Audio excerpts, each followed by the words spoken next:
சொந்த சகோதரனுக்குள்ள சொத்தை பங்கு வச்சு கொடுக்க போக்கில்ல, கோயிலுக்கு போறான் பைபிள் எடுத்துட்டு.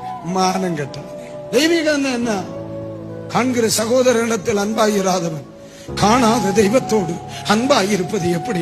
நம்ம தெய்வத்துக்கு வேண்டி தீயா நிக்கிற பலரும் தெய்வ சாயலில் படைத்த மனுஷனை வேதனைப்படுத்தி விட்டு உன்னுடைய தெய்வத்தை நிரூபிப்பது முட்டாள்தனம். அது தெரியுமா உனக்கு? பக்கத்து வீட்டுல கிடக்கிற என் சொந்த சகோதரன் குடும்பம் பட்டினி கிடக்கிறான், நான் கொண்டு பேங்க்ல டெபாசிட் பண்ணுவேன். விளங்குவியாடா நீ?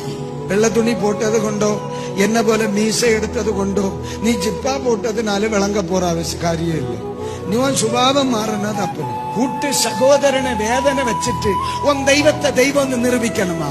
ஏன் இந்த தெய்வத்தை நான் பிரசங்கிக்க தெரியுமா? அவரை சிநேகிக்கிறது போல என்ன உன்னை சிநேகிக்க சொன்னதுனாலே.